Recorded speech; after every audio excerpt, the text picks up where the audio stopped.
everyone. I'm Denise Garth, Chief Strategy Officer at Majesco, and you're listening to the Future of Insurance Industry Leaders podcast series.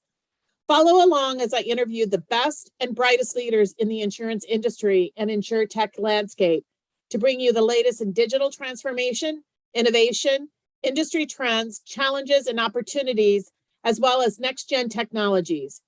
We use our experience to anticipate what's next without losing sight of what's now.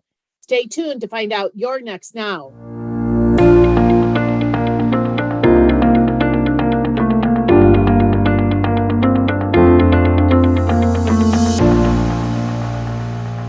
Welcome, everybody, to today's Majesco's Industry Leaders podcast series. I am thrilled today to have Scott Shapiro, the U.S. leader for KPMG Insurance Advisory Practice, with me. Welcome, Scott. Hi, Denise. It's great to be with you today. I think we're going to have some fun, Scott, knowing you and I.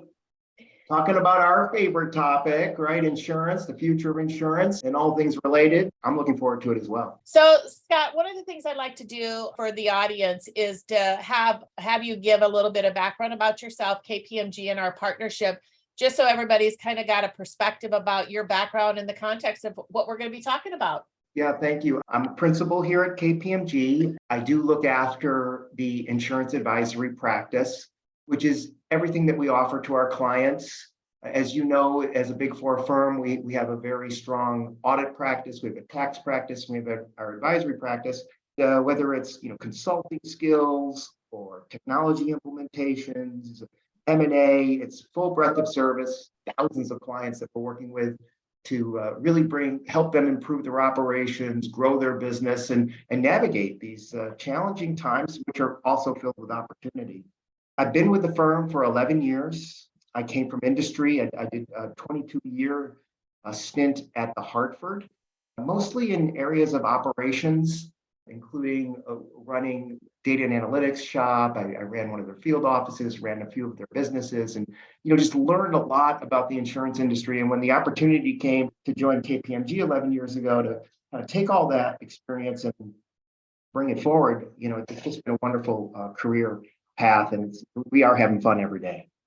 And we're doing some fun things together, I know. So one of the things, when we were together at your event last fall, you talked about objectives for digital transformation for insurers. One being modernize the IT, two being improving the customer experience, and three being increasing business agility to better serve that customer. Talk about these and what insurers specifically are doing to transform their business, and why I think it's even more important as we go into 2023, given a lot of the financial challenges that we see out in the marketplace. I'll take each one, and we can certainly go deeper. But let's start with this one that we share in our partnership, which is modernize IT. And certainly that's been an objective of the industry for decades. And it's a journey I don't think you ever stop. As the technology advances, as the consumer orientation around the technology advances, it is a nonstop, relentless journey to be the best you can possibly be, to balance all the challenges that we have, not least of which, of course, is cost and time.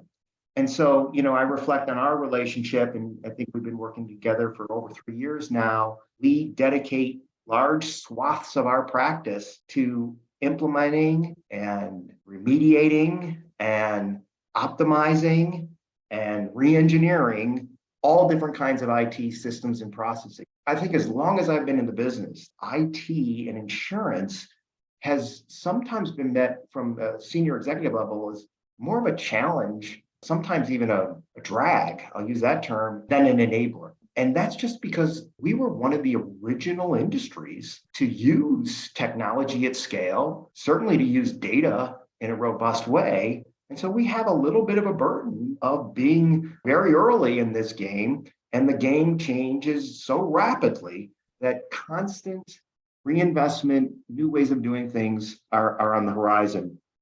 And I'll leave you with one other thought on this one, which is often asked the question, there's two kind of ways of modernizing as far as we look at it. One is through core system implementation.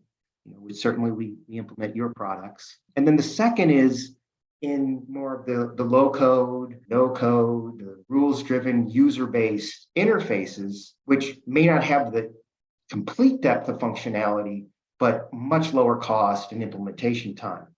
And the question is, will we ever stop implementing multiple year X millions of dollars, large transformations of software implementation? I'll be honest, I don't know the answer. I do think eventually somebody is going to crack this code, but right now it's a combination of core system implementation and upgrades wrapped around some excellent lower code system capabilities that we kind of think is the sweet spot going forward in the foreseeable term. And that means that you can keep some of your major systems in place longer, get more out of their life, and upgrade through that veneer or that front end. But equally so, and there's controversy around this, ultimately, we see upgrading your fundamental systems just from a security currency standpoint, service level standpoint, skill set standpoint, that's still equally important.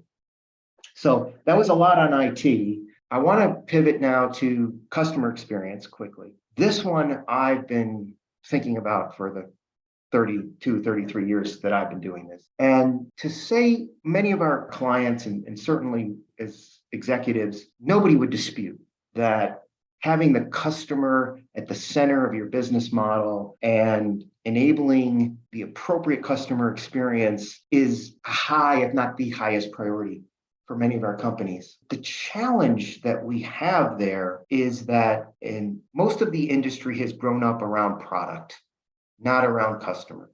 And so whether it's regulated by product or the P&L of our companies are run by product, all the infrastructure has been built in large measure around product. And therefore, customer can and has at times taken the second seat to product issues. I don't believe that we will flip the entire world, that the customer becomes, the P&L of the industries that will be regulated that way, et cetera. I think our business is too complicated. It's too many products, too many different kinds of exposure for that to happen in the immediate term. But given the current environment, there is much to do to improve customer experience and make the smart bets that are going to give you the highest return. So we believe in this one fundamentally because the infrastructure here kind of fights against this at times, and you have to be ever vigilant. And with new technologies, processes, and capabilities, there's some really exciting work there.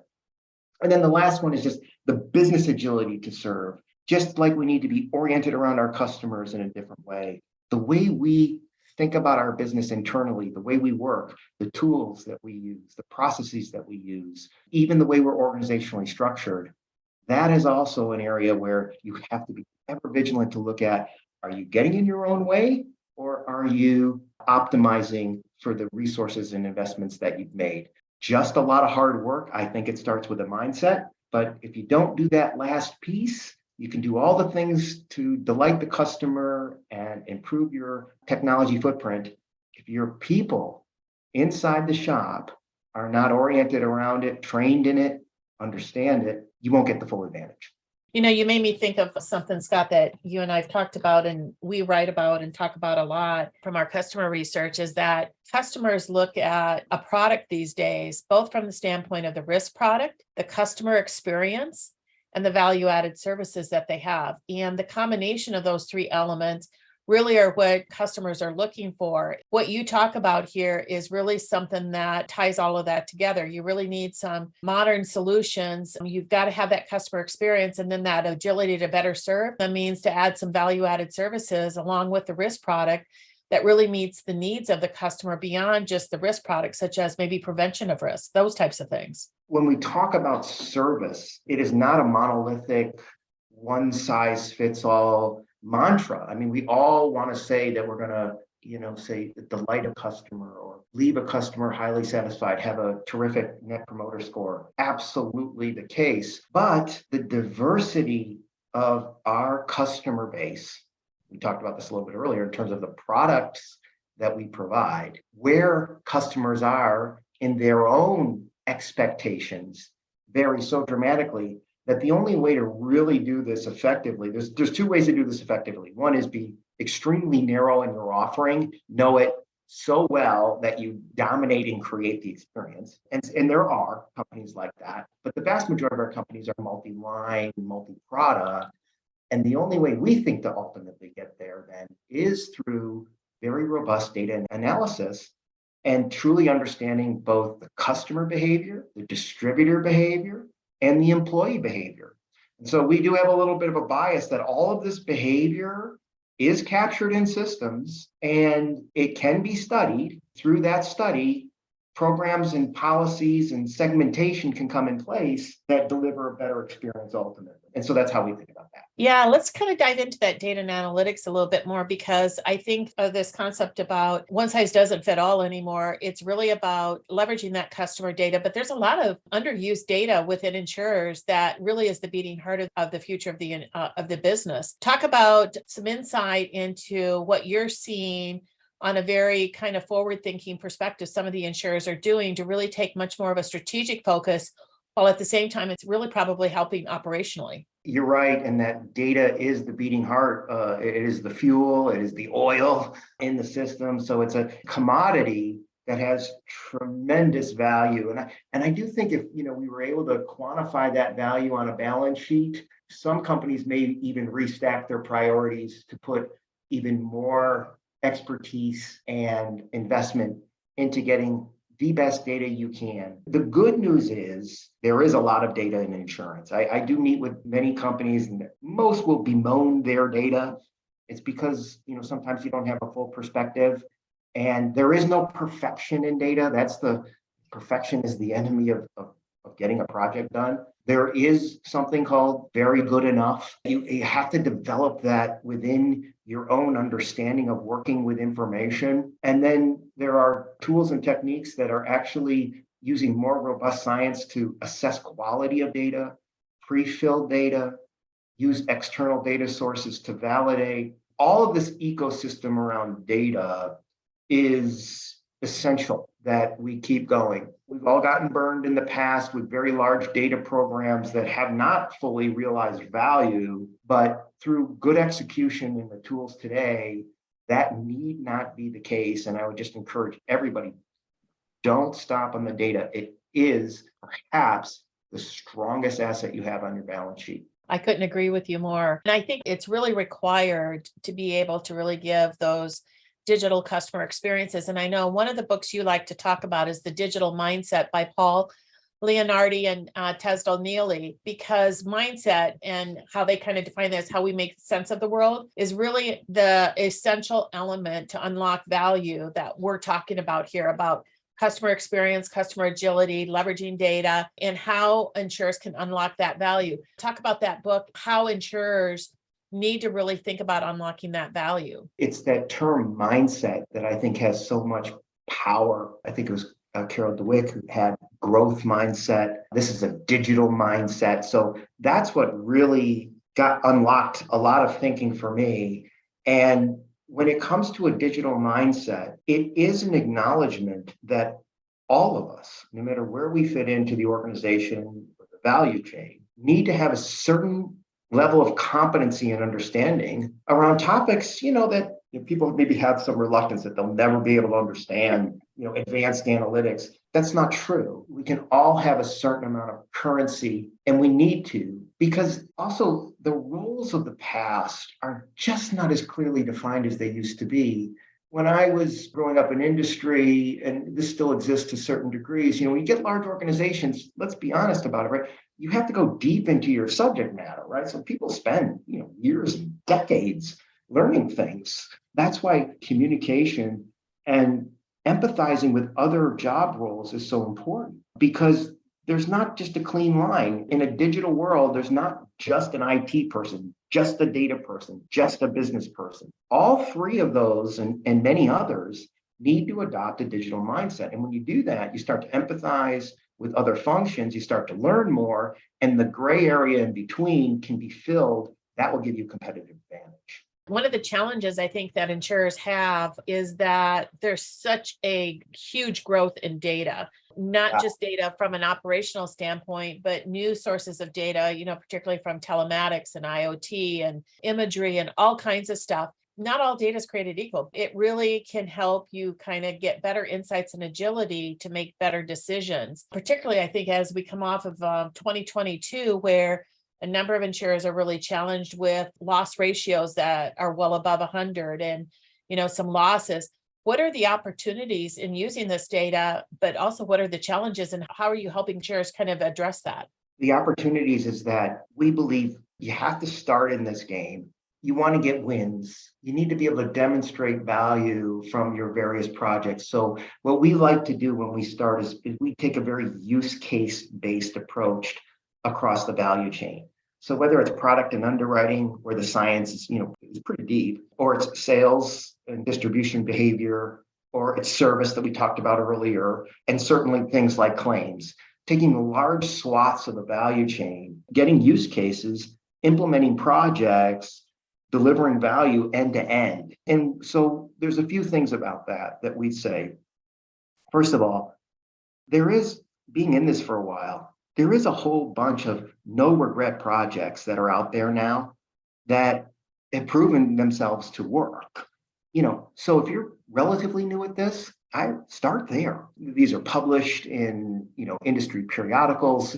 Consultants can speak to their value, et cetera. So, give yourself a break there. Don't try to tackle the most difficult problems never been solved before. You're relatively new in the game. There's plenty to do. The second thing I would say, one of the things that I think about, you hear the term AI, machine learning, and I am encouraged by the new technology, ChatGPT. Are you familiar with this at all, Denise? Yeah, I am. So here's why I think that has a lot of promise, and we will see. But whenever my experience with technology is, that William Gibson quote, he's an author, kind of near futuristic stuff, that the future is already here. It's just not evenly distributed. You've heard this. So it's all there. Okay, first of all, I do believe this, every possible data element, every possible technology for what we want to do for the rest of our working lifetime is just about there. It exists, right? Even quantum computing is getting close to business, though. We're not academics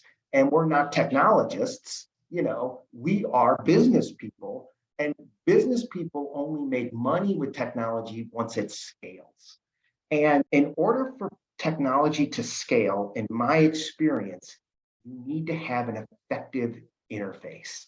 And that's what ChatGPT promises for AI. And I'll give you two quick examples in the past.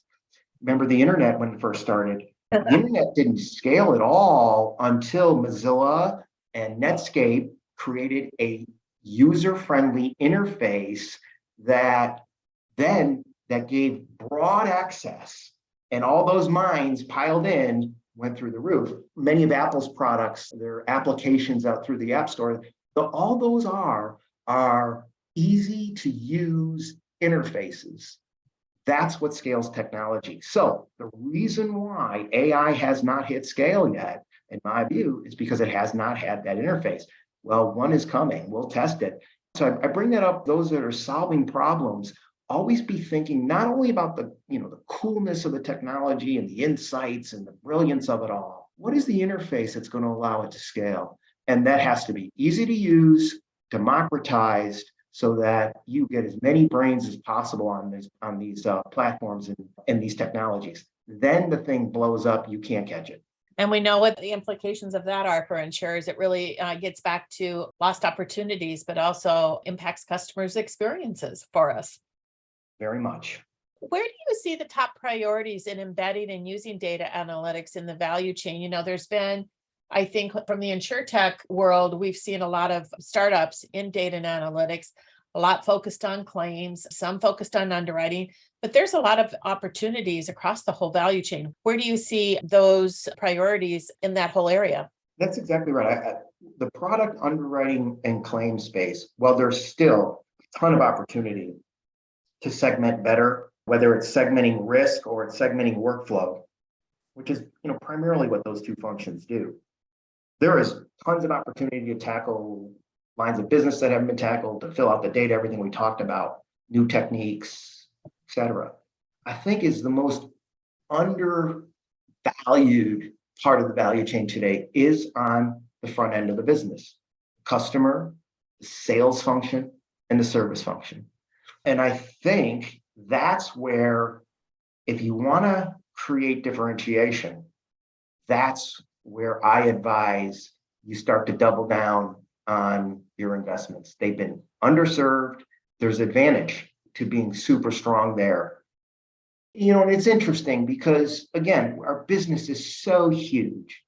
Property and casualty oriented businesses, and certainly the personal and small commercial lines, are at a different level of maturity than obviously the larger commercial lines and even some of the life and retirement products. I've been spending a lot of time in the life and retirement space. And I actually think that because the products and claim functions there are not as segmentable, I'll just use that term. The real action is in that sales process and that customer interaction. We know that the life insurance and retirement products are more sold than they are bought. And therefore, the rigor that needs to be put on CRM systems, internal processes, sales effectiveness, conversion, cross-sell, retention. I get really excited about the possibility. And then you layer that on because that's what ultimately is going to affect the customer. And I do think, by the way, Denise, maybe that's why there is a little trepidation on these spots sometimes, because you do have to realize this, right? Data analysis is not perfect science. It is probabilities. You try to get high probabilities. There is a little bit of an error in there. And I do think that's where there's a natural tendency to say, hey, be careful of this customer experience. But what I would say there is the neglect is having more harm. You're just not quantifying it. You put in a good program, you will find some false positives. You will learn as you go. All that stuff's happening today. You're just doing it with a lot more intent. So for insurers who are embarking down this road around data and analytics, what should be their first steps and priorities? Do you think, Scott? Well, I do think it is an assessment across your value chain of where your capabilities are closest to being executed, matched with the market opportunity. And so, there are tools and methodologies to pretty quickly identify those best projects. And then what I would say is you execute those best projects end to end. You do not do these things in a data silo. I tell you where I have seen the biggest issues with data science in an organization, and they're real, right? There are people that are you get two types of people sometimes that make it difficult for 98% of the other people. One are the zealots, right? The data zealots who believe that no matter what, the data is the data and that's the answer. And, to that, I'd say you got to back off that a little bit, because it is probabilistic. And I am certainly a data zealot and an analytical zealot, but I'm not blind to the fact that nothing is perfect. It's backward looking and the world's constantly changing. So you have to be comfortable with some ambiguity. And then the other ones that are a challenge for us are those that don't believe in data at all, or that, they just want to kind of live the world on their instinct in their own subjective way of looking at the world. Both types are dangerous to the pursuit of excellence. And the answer is really in between and not all that hard to necessarily do. But in order to do that, then these projects need to be sponsored end to end across the organization. Bottom line is, if you're going to do an data analytic project, you have to look across the value chain. Where is every touch point?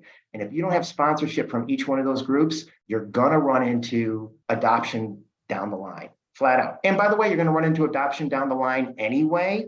And that's why we take a design thinking approach to implementation. So we start with the users. How is the user going to experience this insight, this change, this program? There are tools to get at it. It requires some different thinking than, the old waterfall, siloed, put it in, don't ask any questions approach. I think we've learned from those mistakes.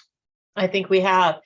With such a background that you have in the work that you're doing with insurers and the work that you did inside an insurance company, how do you see the future of insurance in the next 3 to 5 years, Scott? I'll tell you, Denise, this is factually true. 32 years here. For 32 years, I've been predicting massive disruption in the insurance industry. And I've not been right about that in terms of the kind of disruption that we've seen happen to retail. for example, or even auto manufacturing has yet to occur in our system. My mindset, though, is that it happens every day in every way. And those that are best positioned will eke out an advantage along the way. And then, if and when significant change does occur in our industry, which is still very possible, right? I know we're highly regulated, we're essential to the economy, we're a risk-based business. So we have different priorities around even growth versus profit. But given all of that, a technology like ChatGPT, a low-code orientation at scale, a customer behavior element that we just don't foresee, like the pandemic, which stirred up lots of different buying behavior, changes to the distribution channel. All of this is possible, and the way you embrace it and win, because we love to talk disruption intellectually until it happens. The pandemic was a disruption. Nobody wants to go through that again. Disruptions can be painful and ugly, honestly, really, by definition, even for those of us that are change hardy.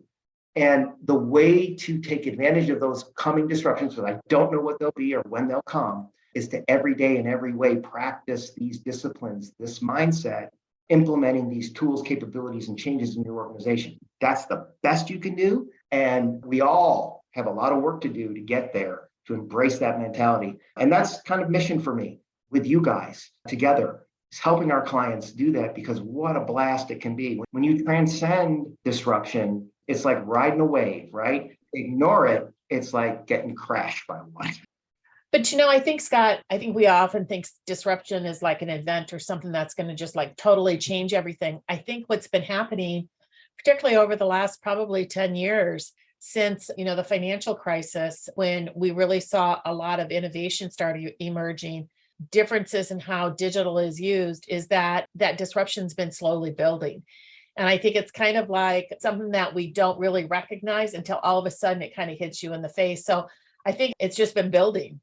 It's that, the frog in the boiling water kind of a thing. Exactly. And I do think it is that. And I think that is the way it's going to be in large measure, because that's the way it's been.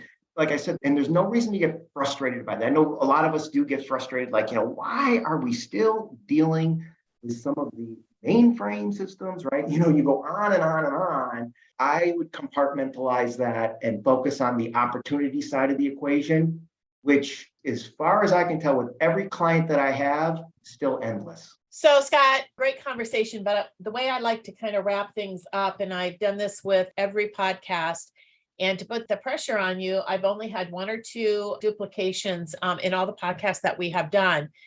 So if you could pick one word or phrase to describe the future of insurance, what would it be and why? When I think about the future of insurance, I'll tell you the word that comes to mind, and I know it may require some explanation, but essential. And I know that it sounds kind of like, what do you mean? But insurance, the function of insurance, the value of insurance is flat out essential to the future growth of the entire economy and world. And so I think it's that element of essential that's those of us that kind of come to this business, right? Very few of us, very few want to come in, very few leave, because we see the value that our products and services provide to the world, to people, to businesses, to governments. And with that responsibility comes a huge obligation for us to remain essential going forward, which means all the things we talked about before are not nice to haves, they're required for the constituent that's relying on us, which happens to be, Denise, the whole world. Couldn't agree with you more. We really allow the world to operate, businesses, countries, people, because we take care and manage the risk so people can actually do things. Couldn't agree with you more, Scott. So thanks so much for the conversation today, Scott. It's been great. I think that we're on the verge of some really great opportunities around data and analytics and around customer experience. And I know our partnership together will help our joint customers really kind of bring those to the forefront. So looking forward to it, Scott. Thank you, Denise. Thank you to Majesco for your leadership in bringing us into the modern world. Thank you for taking your time for this series. It's been a blast. Same here. Thanks, Scott. Thank you. That's it for this week's episode of Future of Insurance Industry Leaders podcast. Subscribe to our market leading podcast series available wherever you get your podcast from. Thank you for listening and be sure to tune in the next time.